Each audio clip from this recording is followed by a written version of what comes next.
So this is episode 2 of season 3 of my Drek rewatch. I don't want this intro to be super long because the last 2 videos have already had long intros, so let's just get into it. I don't want to ramble too much because we all know I'm gonna ramble enough when we're actually watching the show. This song is one of my favorite songs in the entire season, and it's not really used kind of at all. And it's called Tell Them by James Blake. It's so good. So good. The first James Blake song in the season. You should listen to it. It's fantastic. That was such a good eye roll. He just went back into his fucking head. Der ist heiß, oder? I talked about this a little bit in my last video, but I do think that Mateo is kind of the least defensive about his sexuality, especially compared to Isak. In this conversation, it really seemed like Isak was being like super defensive. Maybe that's just because Isak as a character is he's more like outwardly angry, I think, than Mateo is. So here, like, Mateo isn't being defensive. He's just over it. Yeah, his favorite thing to say, which is, I don't know. Not defensive, just disinterested. I think that's such an interesting shot where we go from focusing on Mateo's phone, where he's stalking David on Instagram, to focusing to Hans's phone, who's on, I think, Grindr. It kind of shows that parallel between the two of them and how they're both kind of looking for like a potential love interest. And in that moment, I think you can see that Mateo notices it too. He seems very much aware that they're both doing the same thing right now. They're both looking at guys that they like. Danke für deine Hilfe. Yeah, there too. He obviously like furrows his eyebrows a little bit, but he doesn't get all pushy. You know, he doesn't push Hans away. He's just like, Okay, Sarah, that's ridiculous. It's been like 5 minutes and she's already like, hello, why aren't you answering me? Calm down. Come on.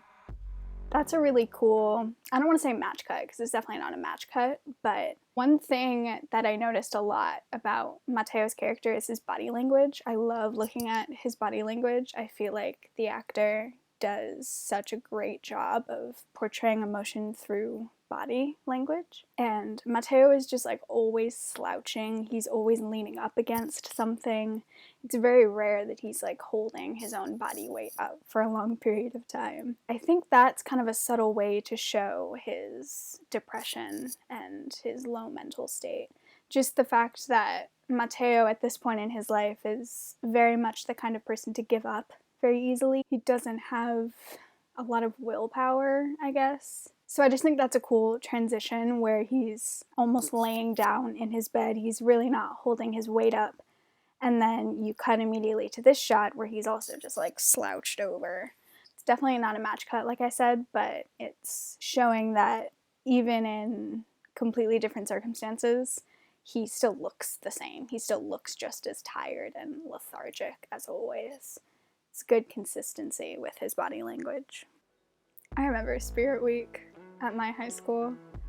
There were always people like Jonas and Carlos and Abdi, and then there were always people like Mateo who just did not give a shit or forgot or both.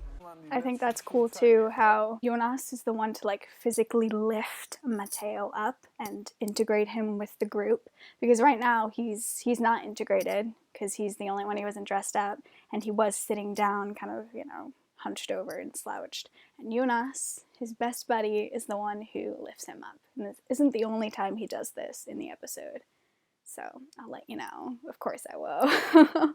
I'll let you know the other time when it happens. Mateo is also pretty pessimistic. He's like, if we don't have to repeat the year.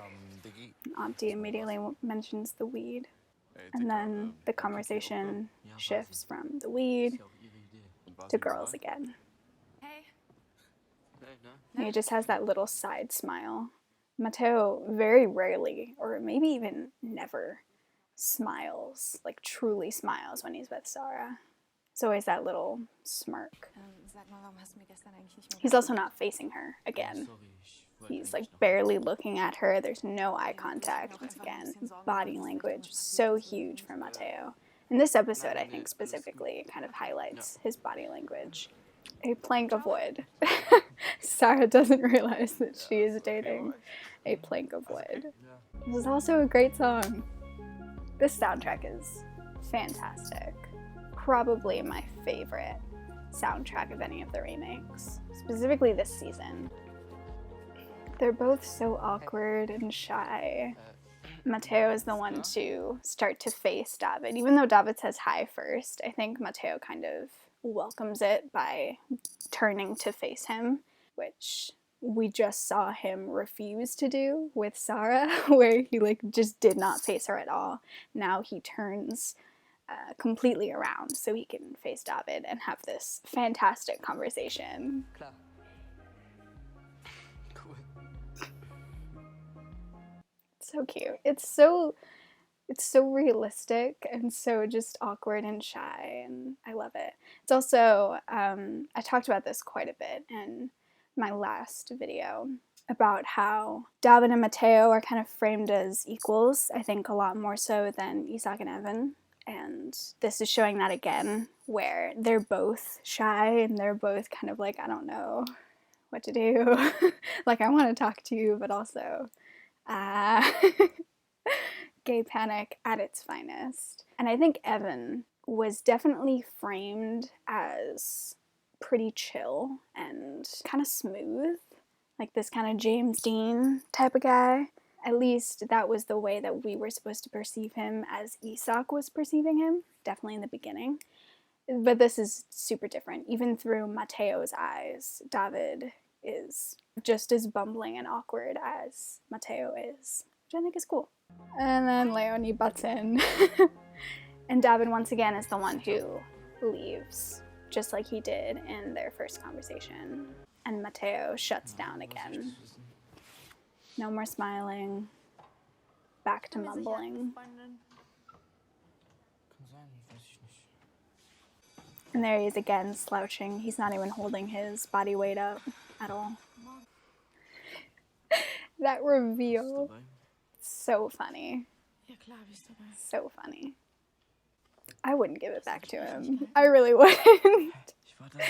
Und bist doch He's still being a little shit about it. So ein Vertrauenskissmüll mach ich nicht mit. Ja, du kannst nicht einfach He stayed for like 2 minutes. And he wants that big ass bag of weed back for that. Come on. I never understood why they had to do this in class. Like, could they not do this after school? Nichts. Just during bio? Was haben Sie da in Ihre Burka gesteckt? Sie wissen nicht mal, wie das Kleidungsstück heißt, was 10% ihrer Schüler tragen. Wie heißt es denn? I don't know if this is Das heißt Hijab. like a huge observation or not, but I did notice that in this version, Amira is the one to correct the teacher and say that it's called a hijab instead of Mateo doing it. I remember that in the original, Isak is the one who says it's called a hijab. I think it's a lot more in character, definitely, for Mateo to kind of just back off immediately. Like, he said what he had to do to distract the teacher, and now he's just like immediately kind of backing off. Whereas Isak, it makes sense for him to be more confrontational. Other than that, I also just think it's kind of cool that Amira is the one to say it. Mateo isn't explaining what it is. I don't know. Just something to think about. It doesn't seem like he's taking this away from Amira. She's the one who should say it. And yeah, it makes a lot more sense for Mateo to immediately back off once he's like, okay, I don't need to say this. She can handle it. I love how awkward he looks with that plate. Like, he does not know what to do. He just kind of sets it down awkwardly across the room, which is weird. He just has no idea how to comfort her. Like, even though I don't know, it looks like pie to me, or like cheesecake. I don't know what it is, but the plate of food is from Sarah's mother. So even though in this moment he's just like the messenger of comfort, he can't even do that. He just feels so distant from Sarah in every way. So much so that he can't even deliver this message of comfort from her mother. Alles I really do think that in this conversation he genuinely cares about her. Sehe ich so aus? I think this is also the most eye contact that he makes with Sarah. I know that for the most part in this conversation he's trying to get her to talk about it so that they won't have to kiss, but I don't know, maybe I'm being too nice to Matteo because I really love him. But I do think there are hints throughout the season that Matteo is actually a really, really kind person and he cares how other people are doing. Even Sarah, who he's doing dirty. He really is. Gotta be honest about that one. He's not being the best person with her right now, but I do still think he cares about her. I truly believe that. I don't know. Maybe I just like Matteo too much. Jetzt lenk mich endlich ab. I don't like that. Ooh, okay. Okay. Oh man. I love how I'm like acting like this is the first time I'm seeing it. It totally is not. But every time I watch that and she's like, "Can you distract me now?" Oh god. That is some clownery right there. I want to preface everything that I'm about to say with the fact that I do like Sarah. I think she's developed really well. I empathize with her quite a bit. So just my disclaimer. So when Sarah says that, Matteo, like, he ducks his head, like he's kind of preparing for this onslaught and he's trying to like get her to not kiss him and like pick up on this hint that he doesn't want to be kissed, but she grabs his face and kisses him anyway. I think this is a time when she can come off as pretty demanding and almost like even kind of emotionally manipulative. I don't hate Sarah. I do not hate Sarah. I don't. But this is fucked up to me. Of course, Matteo is going to give in and give her what she wants right now because she's super upset and she's having a rough time. We as the audience know that Matteo is gay and that's why he doesn't really want to initiate something sexual with Sarah.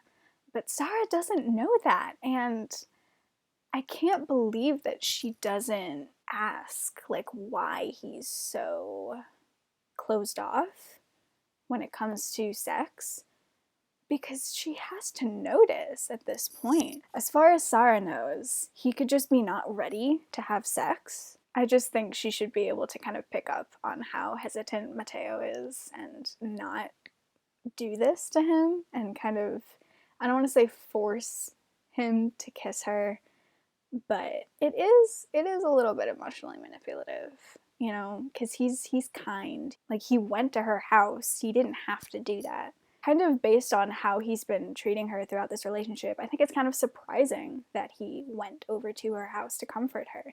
And I think it does show that Matteo does care about her. I don't know, I think it's kind of wrong that she does this, that she knows that he can't really refuse because she's feeling bad. I think it probably just makes him feel even more trapped. At least he's closing his eyes this time. And we have something, we have some movement. But he's still not really touching her at all. I love that music too, that kind of like a faint alarm. Like the way that it's kind of pulsing. And maybe I love music too much and I'm looking way too much into this, but it kind of gives me that feeling of like this alarm that's going off and you know something's wrong, but it's not like a super blaring alarm. It's just like in the background because it's soft. It's not like a super crazy musical cue or anything like that. It's not like a fucking horror movie, but it feels unsettling to me. Matteo's body knows that something is wrong with this, and it's something that he's gotten used to. The alarm isn't blaring, it's just kind of pulsing in the background. He knows it's wrong, but he's given up so many times, so why would this time be any different? It's that feeling of resignation that's been a theme throughout the season so far. You know, the second clip of the first episode, and then also the end of the first episode. It's just that resignation, like, okay, this is happening. It sucks and it's wrong, but it's happening. And Mateo doesn't know how to get out of this trap that he's kind of built for himself, even though he knows it's wrong. He's used to the alarm. This is unsettling. Like, the music is unsettling. This shot is unsettling to me because it looks like Mateo isn't moving at all. I kind of joked in, I think, the very first clip, I joked that Mateo looked like he was dead when he was kissing Sarah at the party, and it looks like he's dead here too. I know we only see like a little bit of him. It's a very, very close shot, which makes it even more unsettling. He's not moving. He's not moving at all. He is still. And of course, Sarah is the one who is making that move, who is initiating, who is being active. Oh God. Oh God. Dude, it's like really sad actually. God, that look. Ooh. Ooh. Every time I watch this and I see Mateo back off, it makes my heart just break. And that little shot of him just like looking down and trying to like come up with some excuse, some lie. He looks so defeated. It's really sad. Tut mir leid. Ich hab voll vergessen. Ich muss noch die Küche aufräumen, bevor Mia zurückkommt. And he's avoiding eye contact again. And it ends with Mateo doing what we've seen him do constantly, which is running away, escaping. So this is still that same song that was like that pulsing alarm. It's just the next part of it.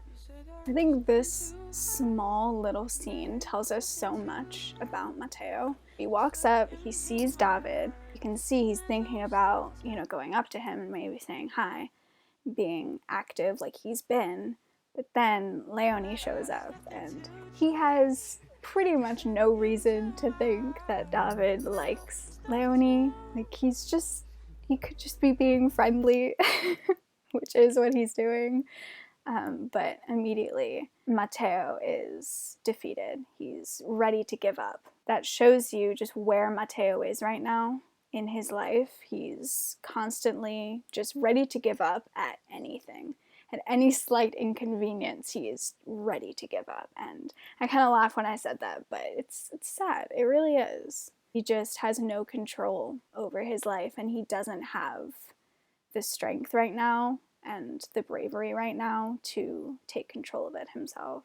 And just because of that one little hug between Leonie and David, Mateo, for the first time, is active in his relationship with Sarah and invites her over to have sex with her. I mean, that's pretty much the plan.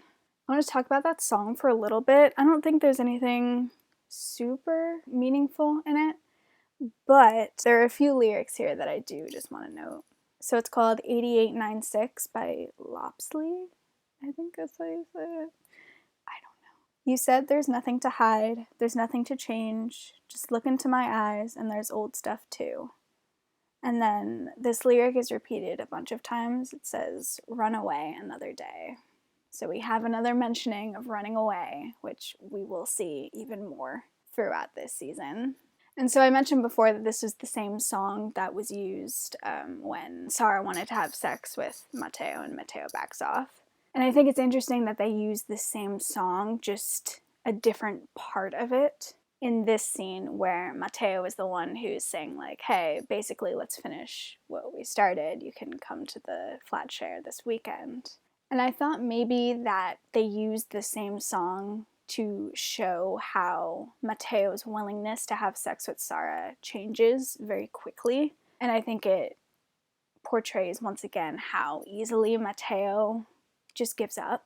He's so ready to just throw in the towel and be like, well, fuck it. Like, I'm just going to try to have sex with Sarah. I'm just going to try to push these feelings down even further and just walk away, because obviously David doesn't like me. he hugged a girl. It's all over. He smiled at a girl. It's never going to work out. This is the only time thus far that Matteo is active in the relationship, and it's out of just pure defeat and disappointment because he feels like his heart is going to get ripped out again if he goes after David. So he's like, well, I'll just force myself to like Sara even more. He's kind of sinking deeper into this trap that he's made for himself. I think this also shows that even though Matteo is pretty active when it comes to doing things with David and making conversation with him, he also has a tendency to kind of back off and get a little nervous or insecure. And we'll see this throughout the season. And I think this is one of those moments where it shows how quickly everything can just kind of fall apart for him, how quickly he can just kind of fall into himself again. So that tendency is there, definitely. And I do think it spurs from some kind of mental illness. I know some people are kind of against saying that Matteo has a mental illness when it isn't properly addressed in the show, but the signs are all there, and I truly don't know how anyone who has struggled with mental illness could watch this season and not see bits of themselves in Matteo and the way that he acts. That's just the way that I think about it.